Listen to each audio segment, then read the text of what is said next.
Gerardo, are you there? Hey mate, it's good to have a chat to you again.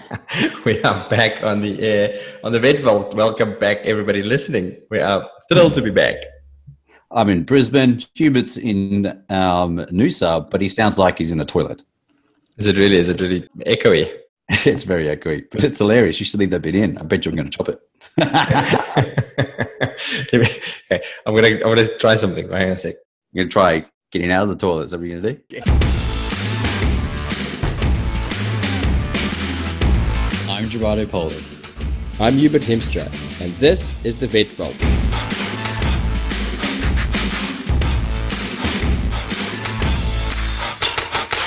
We're back. We're back on the air. This is the Vet Vault. Do you know what the Vet Vault is? Oh, the Vet Vault. Forgot what the Vet Vault was, mate. How long have you been? You survived your epic trek through Northern Australia. It's been a bit longer than I anticipated. Yes, I had visions of podcasting all through my journey, all during my journey across the north end of Australia. I did not account for lack of internet, severe lack of internet. You hear that Australia, the outback of Australia is remote. You don't really have any, or I had no idea how remote actually is. So no podcasting, no work at all, but I am back. I have arrived and I'm at a place where we can podcast, and very happy to be back. How about you? You survived being not eaten by crocodiles, and what other kind of poisonous snakes and things we have in Australia, and spiders?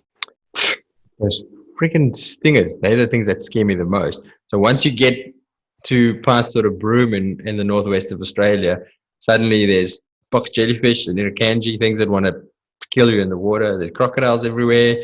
The sharks eat the crocodiles. It's mental. You have all these beautiful coastal areas and you can't go near the water. Luckily, you don't dare go into the water. You don't dare. But you do have some areas where you can swim. And I don't know, is it as amazing as it is purely because you can't swim for so long? And then when you get to a place where you can swim, it feels like you're in heaven. But I do reckon, ironically, some of the best swims I've had in my entire life have been in the north of Australia, in the Kimberley, the Northern Territory. Some of those gorgeous, it's just crystal clear, beautiful, fresh fish everywhere, and no crocodiles in those. So absolutely magical. Wow, that sounds stunning. Well, it's great to have you back, mate. Thank you, mate. And what have you been up to?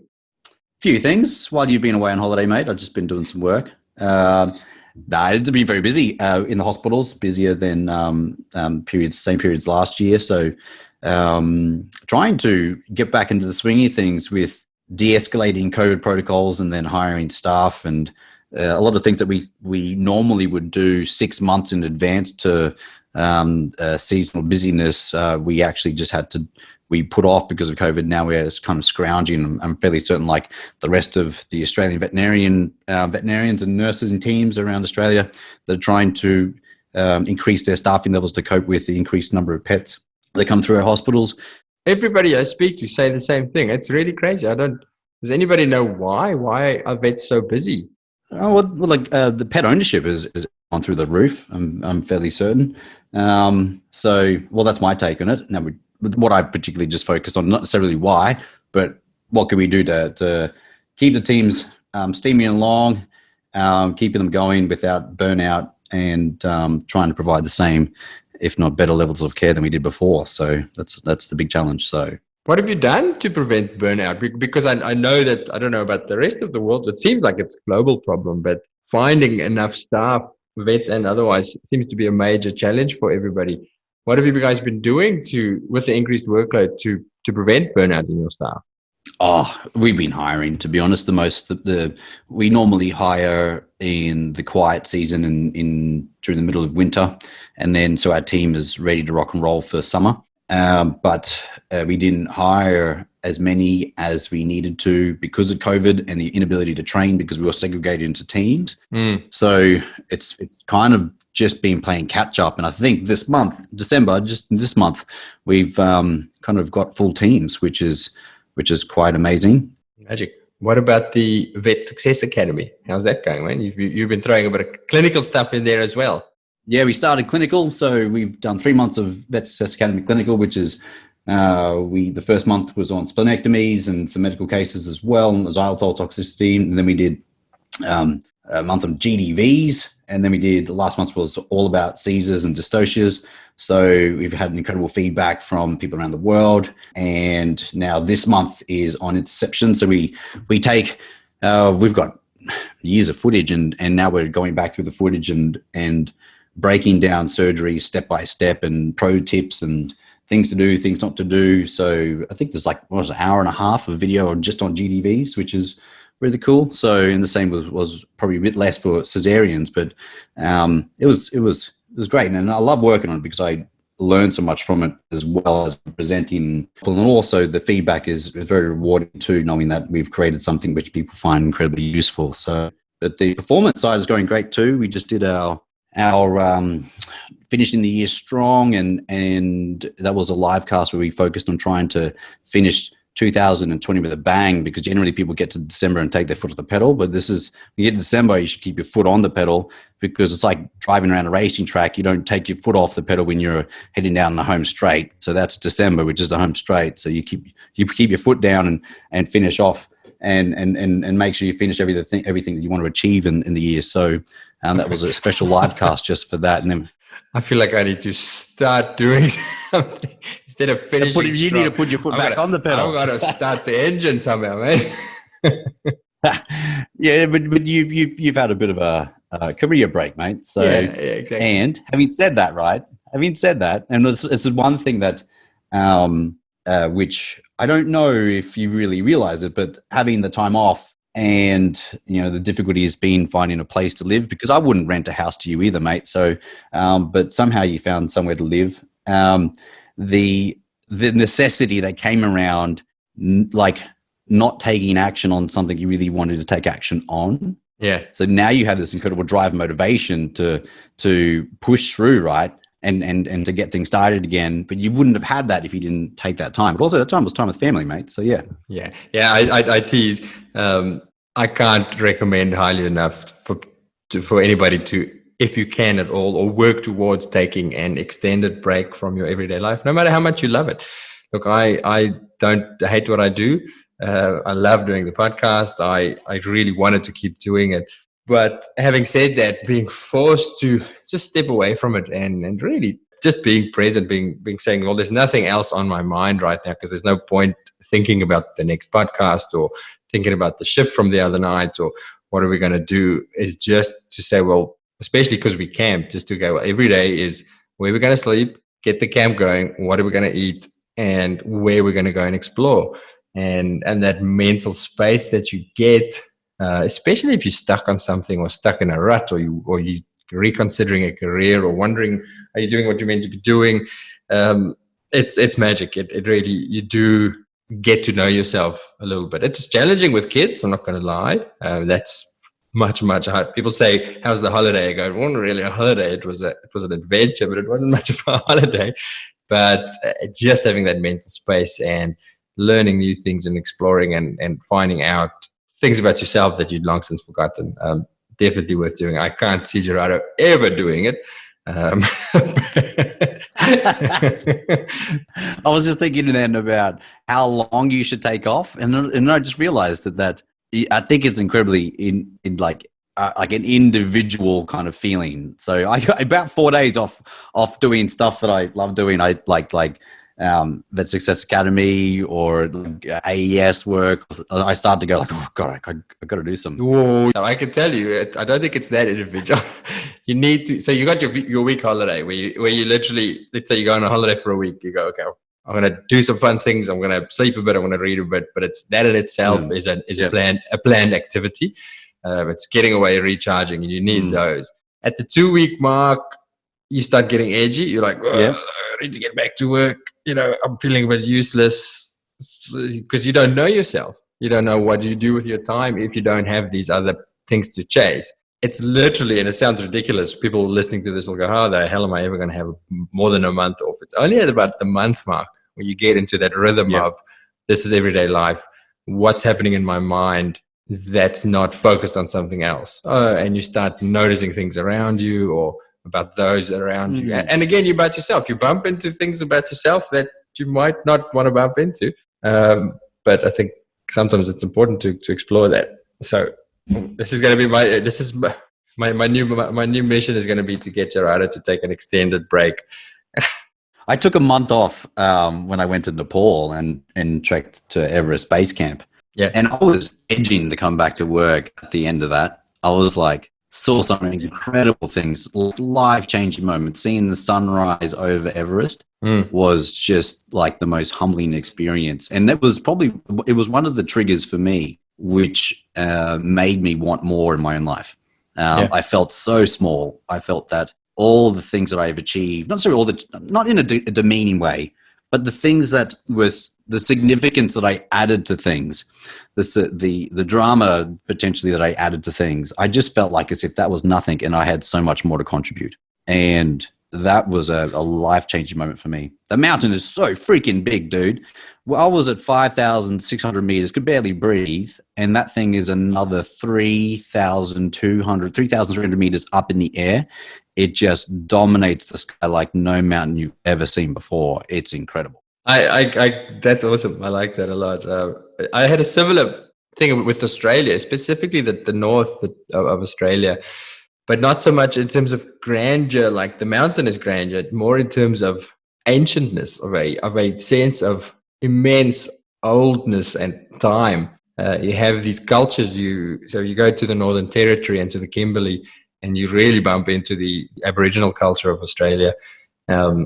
You're all aware of it in the cities, but you don't see it, you don't feel it. And there's spots there where it's thick with a sense of spirituality. When there's a place in Kakadu National Park where there's rock paintings from one culture that's been living in that one spot for more than 20,000 years. So you stand there and you're looking at art that's potentially 20,000 years old. You just go, whoa, my word, our little lives are so short and so instant.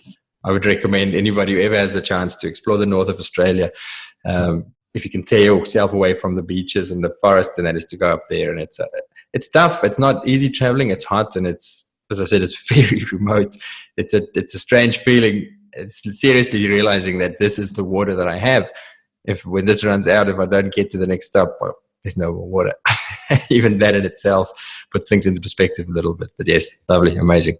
Dude, that's epic. That's epic. I'll take you there one day. Yeah, we're back on track. We've got Hubert in front of a microphone. Yes. And that means now that I have to communicate with this gentleman again on a more regular basis. I had a good holiday from Hubert. I thought that was you missed multiple messages a day. One of the few people that I reply to. So yes, we are back. We are full of enthusiasm and plans. If you think I was annoying before, Gerardo, now I'm going to be on your case because I am full of flame for this podcast. We're going to do some great things. I've been learning a lot. The one thing I did do throughout the trip is I kept on my podcasting course that I'm doing, podcast, how to be a better podcaster and make more content and make more valuable content for your listeners. So our aim is going to be to connect with you, our listeners, with you listening to the show there right now. We want to create this into an incredible community that adds a lot of value to you. We're going to do that through better conversations, more conversations. We're at the point of launching the clinical podcast for all of you guys. I think you're going to love it. I'm going to love doing it regardless whether you like it or not. And I'm going to drag Gerardo along for the ride, kicking and screaming if I have to.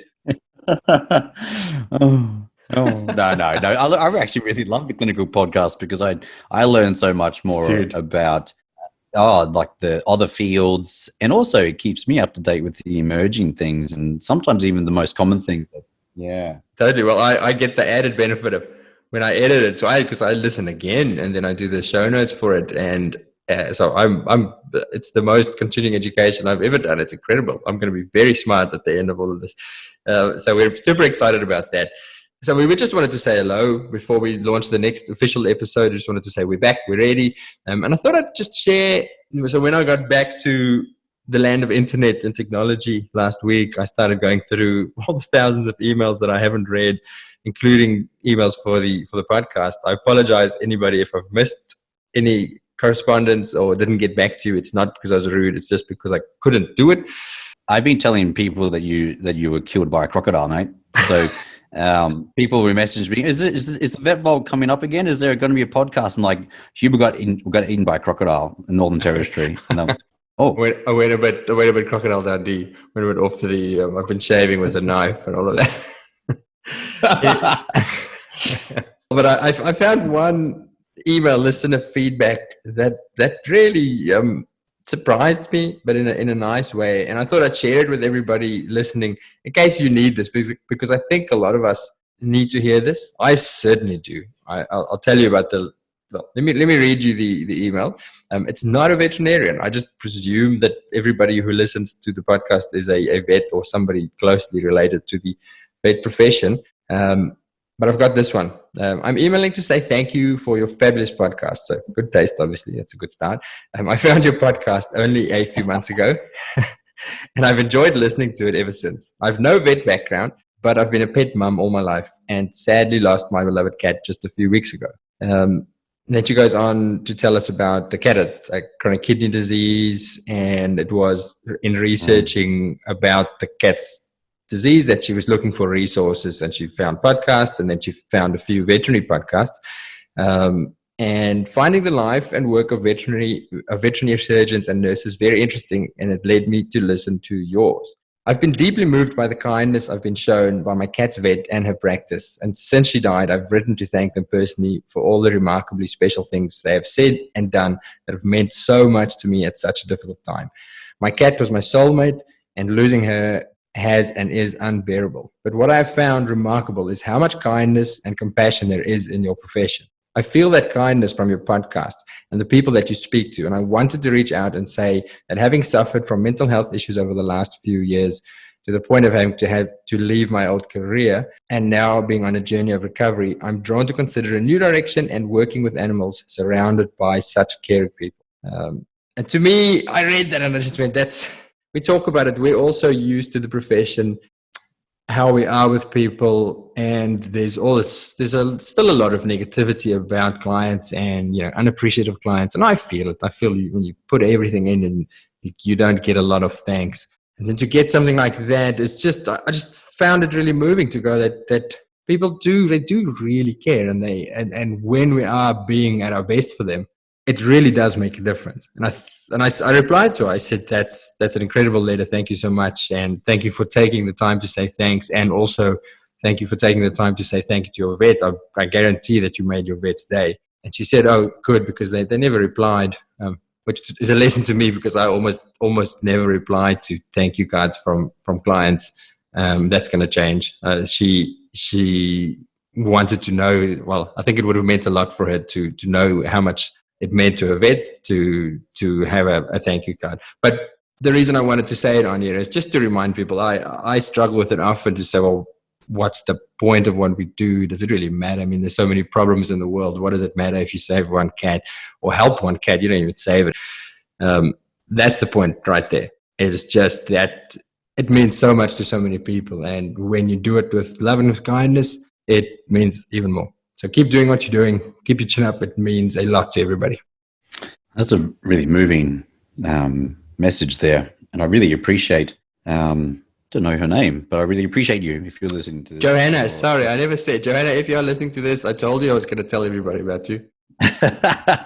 Johanna, I really appreciate you sharing that. And it's moved me. And there's a few things that I suppose that we don't really realize in the background, but one positive letter of acknowledgement is so powerful because veterinarians in general, like, or at least the brain, the human brain in general is designed to not want to experience negative things again. That means that if something happens, like one bad thing might happen, then that might make that vet feel like a failure, but they forget that they've impacted so many pet owners and their pets positively over that day, over that week, and it just totally negates that one negative experience. Not to say you shouldn't see what you could learn about yourself, about the experience, or about the business, or how you can improve a service from a complaint, or even like a negative experience, but just one, like a message like that can really make a massive impact on someone's day. So thank you, Joanne. It's just so nice to hear about the the empathy that she experienced at her practice and then from our profession. It makes me really proud to be part of the profession. I've said it before, starting the podcast has been one of the best things for my love of the profession, because it just makes me realize how much enthusiasm, cleverness, compassion, love, and empathy is in our profession, and we should all be proud to be part of it. Oh, no, mate, I'm super proud to be part of this profession. But I think that one thing that has been a big shift for us as a business is the focus. And we've been through, I'm sure many practices have been through this journey where your team, like as veterinarians in general, you just want to be clinically good. Yes. Because if you're clinically good, you have all the knowledge, all the skills, then you can save pets' lives. Mm-hmm. You save pets' lives, then clients are happy. But I think that focus is, let's say it's not wrong. I just think it's somewhat misdirected a little bit in that if we can, so at Emotive, we're focusing on clients in a way that we want to deliver the best service possible for clients, because what we forget is that we could be the best clinician for pets ever in the world. I'm sure people will fly around to come and see you. Actually, I'll take that back. You can be a really good clinician, right? And know everything you need to do. But if you can't communicate, you can't connect, you can't demonstrate empathy, you can't be the person that client wants you to be in the consult room, right? The person they're looking for, they can trust with the care of their beloved pet, then it doesn't matter what you know. So we're shifting it, at least from a conscious business perspective, to a client focus, so that we can offer the best care, best possible service for our client, be the person they need us to be, because that will enable us to provide better care for pets in general. At least that's my perspective. And I'm happy to hear as well what Hubert said, that you've experienced those amazing emotions and feelings from your local veterinarian who helped you through that difficult time, Joanna. Thank you again, Joanna, for getting in touch with us. And anybody else out there, if there's any other non-vet listeners, we would love to hear from you and get your take. It's really interesting to get an outsider's perspective on what we do. And of course, veterinarians, I do love your emails. It inspires us to keep going and gives us new ideas to work on. So please get in touch. We love hearing from you. Let's call it a day there. I think we are excited. We'll get our first official episode out in the next week or so, and we'll be off with a roaring start. And best of luck for the rest of the year, for the busy season for many of us. And we'll chat to you soon, Gerardo. Take everyone, team. Have a good Christmas, and Hubert and I will talk to you soon.